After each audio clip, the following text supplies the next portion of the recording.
છોકરા કોઈ રમવા દે નહીં. ઘરે હોય ને તો આપણે ફોન જોતા હોય તો આપણે કઈ નીચે રમવા જાવ. નીચે રમવા જાય ને તો ત્યાં આજુબાજુ વાળા એમ કે આમ રમો કોઈ ઘસેરી રમવા દે નહીં છોકરાઓને. છોકરા જાય તો જાય ક્યાં રમવા આવે. ખરેખર છે ને આ જેઠાણીની વાત સાચી છે. હવે જેઠાણીએ વાત કરીને એના ઉપરથી બે વાત કરું ભાઈબંધ મિત્રો. નાના નાના ભૂલકાઓ જેનું બાળપણ છે, નાના નાના ભૂલકાઓનું એ આપણા ઘર આંગણે કે આડોશી પાડોશીના ઘર આંગણે સોસાયટીમાં ન રમે તો ક્યાં રમે? રોડ રસ્તા ઉપર રમશે, ગેટની બહાર જઈને રમશે. અરે એ બાળક છે, નાદાન છે, એની અંદર સમજણ ઓછી છે. હવે સમજી લો, નાનું બાળક છે, સોસાયટીમાં સાયકલ ન ચલાવે તો ક્યાં ચલાવે? નાનું બાળક છે, સોસાયટીની અંદર ક્રિકેટ ન રમે તો ક્યાં રમે? નાનું બાળક છે, અલગ અલગ પ્રકારની એક્ટિવિટીથી રમતો રમતા હોય છે. તો મારું એવું કહેવું છે કે ઘણી બધી સોસાયટીની અંદર મેં જોયું છે, અમુક મારી બહેનોનો સ્વભાવ એવો હોય છે કે નકરા વડકા કરતા હોય છે. નાનું બાળક એના ઘર આંગણે રમવા આવે ને ત્યારે એમ કહેતા હોય છે, અરે છોકરાઓ જાઓ, હાલો તમારે ઘર આગળ રમો, જાઓ. અરે છોકરાઓ ન્યાય એમ કરો માં તો. આવા બધા વડકા કરતા. અરે છોકરાઓ બપોર વચ્ચે હોઈ જાઓ, અવાજ કરો માં. આવું બધું કહેતા હોય છે.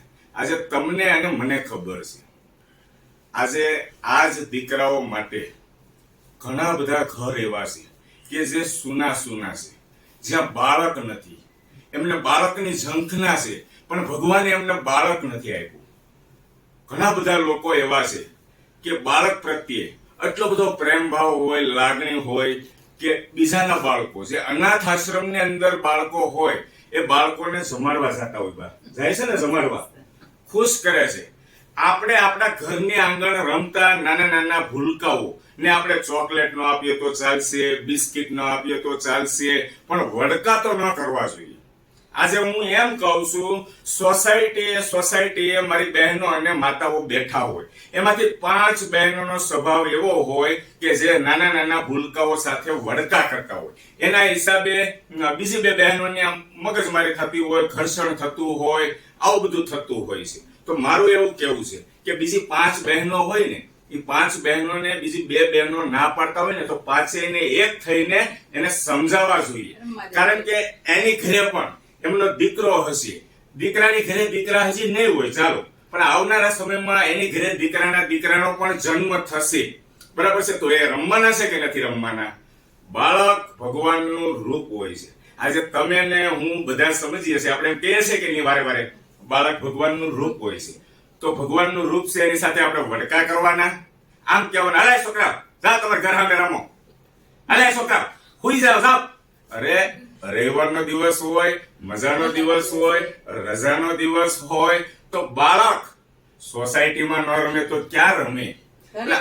ફોન જોયા કરે, ઘરે ફોન જોઈ તો આપણે એમ કે ઘડીક નીચે રમવા જાઓ તમે. હા, તમે જે સારી સલાહ આપો છો, હું સમજુ છું કે તમે મોબાઈલ રમતા હોય એમ કહો કે ભાઈ સોસાયટીમાં રમો, પણ સોસાયટીની અંદર રમતા હોય, આજે મારે નથી બોલવું છતાં બોલવું પડે છે. એનું કારણ છે કે અમુક મારી બહેનો અને માતાની ભૂલ છે, તો આ બાબતે સુધારો કરવો જોઈએ.